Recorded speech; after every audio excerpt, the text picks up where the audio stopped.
Okay lang yan, ma'am. Medyo masakit sa umpisa, pero masasanay rin kayo. Bibilang ako ng 3 ha. 1, 2. Ate, wait muna. Okay. Okay na. Ready na po ako. Sigurado po kayo. Yes po. Wala na pong atrasan to. 1. Sandali, ate, sandali. Last na to. Promise. Ma'am, curious lang ako. Bakit po ba kayo nagpa-wax? May beach trip po kasi kami next week. Gusto ko po sanang i-surprise yung boyfriend ko. May binili po kasi akong bikini. Kaso, sumisilip yung, alam mo na. Ganun po ba, ma'am? Kailangan nyo talagang tiisin to. Sige na, ate. Para kay Jay, gawin mo na ang nararapat. Ay, may pangalan na. Sige, ma'am. Bibilang ulit ako ng Aray! Ate, akala ko ba bibilang ka ng 3? Hindi na ako makapaghintay, ma'am eh. Sabi nyo surprise para sa boyfriend nyo. Your wish is my command. Gaano na po ba kayo katagal ng boyfriend nyo, ma'am? 5 months na po kami next week. Kaya gusto ko talagang maging special. Ouch, ate. First outing din namin yun na kami lang. Ay, naku, ma'am. Saktong-sakto yan. Panigurado. Maglalaway si sir. Ate, alam ko naman yun, pero hindi pa ba to tapos? Parang pagkatapos nito, kailangan mo na akong isugod sa ER. Konti na lang, ma'am. Huling bira. Hinga ng malalim. 3, 2, 1.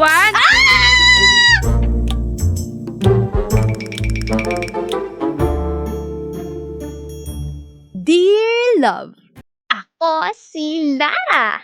Isang babaeng walang ibang hiniling kundi mapaligaya ang aking boyfriend. 'Di ba? Kahit na maglilimang buwan pa lang kami ni Jay. Bago pa lang. Pero yung pakiramdam na gusto mong ibigay ang lahat.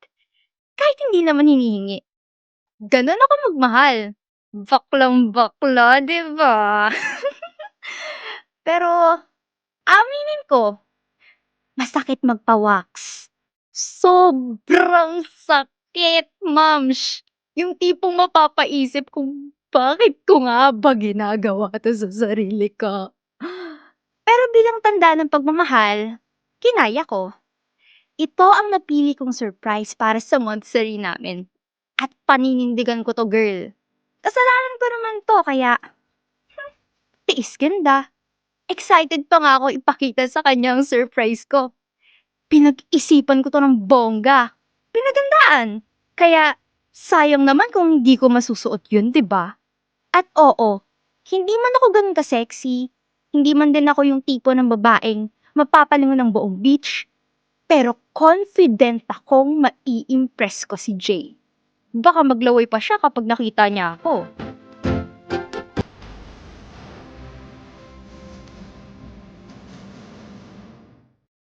Babe, matagal ka pa ba?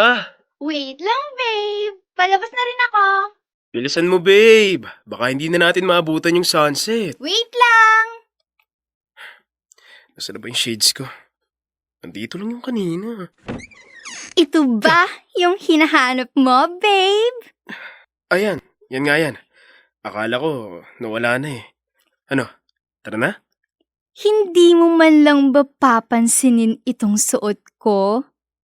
Ayaw mo bang magstay muna saglit? Tara na, babe. Hindi na natin maabutan yung sunset. Ano ba naman to? Sayang naman effort ko. Tagal mo naman. Ano bang problema mo? Ni hindi mo man lang pansinin yung surprise ko. Para sa'yo pa to. Ano bang ina-expect mo? Tsaka, ano ba yan? Bakit ganyan ang suot mo? Pagtitinginan ka lang ng mga lalaki dyan sa labas eh. Eh di tumingin sila. Ano magagawa ko? Tsaka hello, dapat ba ako magpajama sa beach? Tsaka ano, magtitake ka ng photos. Ipapost mo. Ano ang gagawin ko? Magpalit ka. Di ba sinabi ko na huwag ka nang magbikini? Ano pang sense na binilhan kita ng rash guard tsaka itong dress kung hindi mo lang din susuotin? Ang dami naman pwedeng suotin dyan. Yang bikini pa sinuot mo. Saan ba galing yan? Binili ko. Bala ko sanang isurprise ka kasi monthsary natin. Di ko naman alam na ayaw mo talaga ako magbikini. Na-appreciate ko naman, babe. Pero magpalit ka na lang ng dress. Matchy pa rin naman tayo. Iniiwasan ko lang na may masabi sila mama. Alam mo naman yun kapag nagsalita. Tsaka yung mga nagbibigay ni, mga babae yun na nangihingi lang ng atensyon sa lalaki. Atensyon mo lang naman gusto kong makuha eh. Di naman yung mga lalaki dyan sa labas. Kaya nga kung pagtinginan ka nila, di napaaway pa ako. Kung ayaw mo magpalit, maunan na lang ako lumabas. Sige ka. Sige na nga, magpapalit na.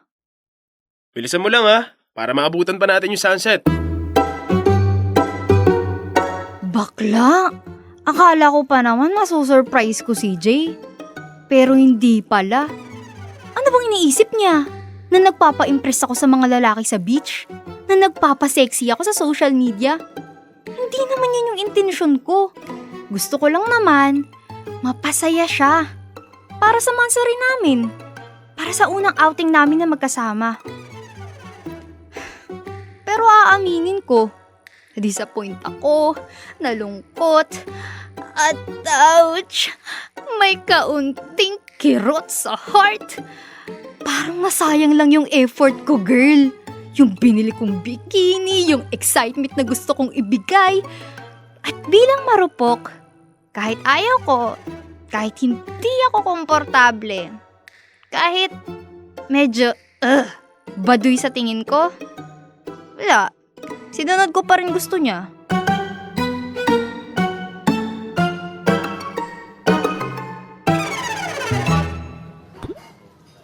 Bakla, ano nangyari?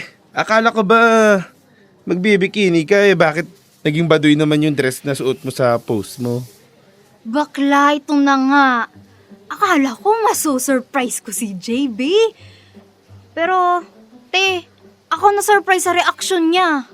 Hulaan ko. Nagwarla kayo, no? Ay nako, ano pa nga ba? Lagi na lang yan dinadayla na kesyo conservative daw si tita, baka may masabi na naman na di maganda. Tapos, sinabihan pa ako nagpapapansin sa mga lalaki. Like, girl, hindi naman atensyon nila gusto ko. Baka naman nagpapaka-protective lang siya. Alam mo minsan ng mga lalaki, ayaw nilang may ibang tumitingin sa girlfriend nila. Intindihin mo na lang, bes. Ano pa nga ba magagawa? Ayun na nga, ending. Yung dress na binili yung sinuot ko. Wala ba, hinayaan ko na lang. Baka mamaya makipag-break pa kasi hindi ko sinunod yung gusto niya. Ay basta girl, naniniwala ako kahit anong conservative pa ng parents ni Jay, dapat hinayaan ka niya kung saan ka masaya. Halata naman na hindi ka komportable dito sa suot mo. Ayoko naman palakahin pa yung sitwasyon. Sinabi niya na na-appreciate niya yung thought ng surprise ko, kaya ako na lang nag-adjust. Hay nako bakla, ang rupok mo talaga. Samaya mo na. Ang mahalaga, na-spend naman nila na magkasama yung monthsary nila. Baka pinoprotektahan lang talaga ni Jay si Lara. Ikaw kasi, pasaway ka sa boyfriend mo. Tignan mo, para naging alipin mo na lang siya. Hoy, hindi yung ganun no. Hindi porket sinusunod niya ang gusto ko, ginagawa ko siyang alipin. Supportive lang siya sa gusto ko. Yang mga boyfriend nyo kasi may pagka-possessive. Sobra. Hindi nyo naman sure kung hindi yan tumitingin sa bikini pictures ng iba. Excuse me, consideration ang tawag doon. Iniisip lang namin ni Lara ang mararamdaman ng partner namin. Di ba, Lara? Exactly! Naging okay pa rin naman kami ni Jay pagkatapos, no? Marupok na kung marupok. Ang mahalaga, kami pa rin ni Jay. Tsaka, natikman ko pa rin naman ang dessert sa Boracay. Ay, iba ka dyan, bes. Mission accomplished pa rin. Ewan ko sa inyo. Talo ka pa rin, Lara. Hindi ka nakapag-thirst trap. Period. Bakla, binanggit mo pa kasi. Naka-move on na nga ako.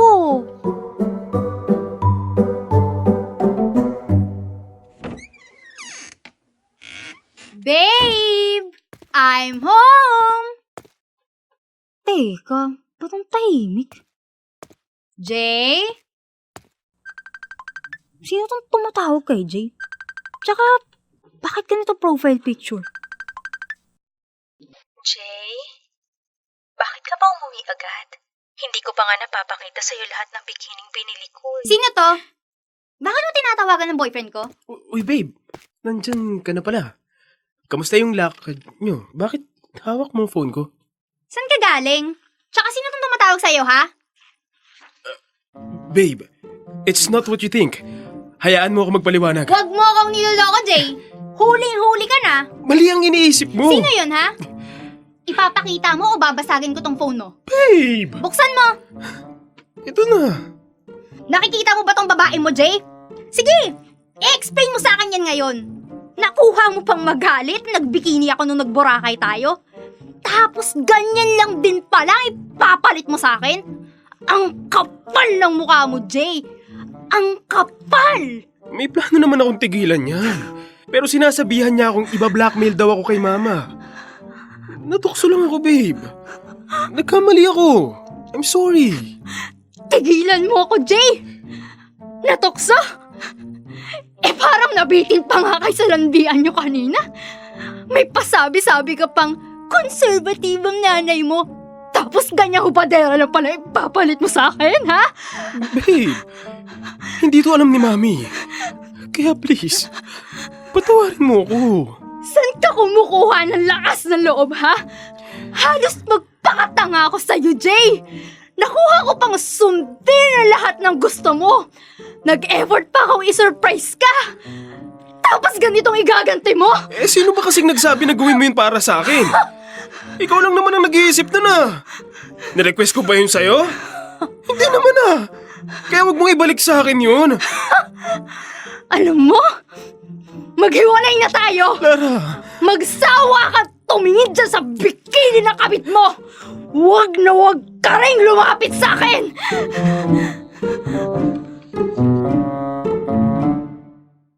Dear love, ang kapal! Ang kapal! Hindi ko alam kung saan humuhugot ng lakas ng loob si Jay matapos kong ibigay ang lahat-lahat. Hindi ko maintindihan kung bakit niya ako pinipigilan sa mga bagay na gusto kong gawin. Tapos, ganong klaseng babae lang rin palang ipagpapalit niya sa akin. Pero na-realize ko, natakot si Jay. Takot siya sa sarili niyang multo. Insecure siya. Sa estado ko, hindi na ako nagpatumpik-tumpik pa. Lahat ng mga tanong ko nasagot dahil sa katangahan ni Jay. Basta, mananatili pa rin akong si Lara. Confidently beautiful with a heart.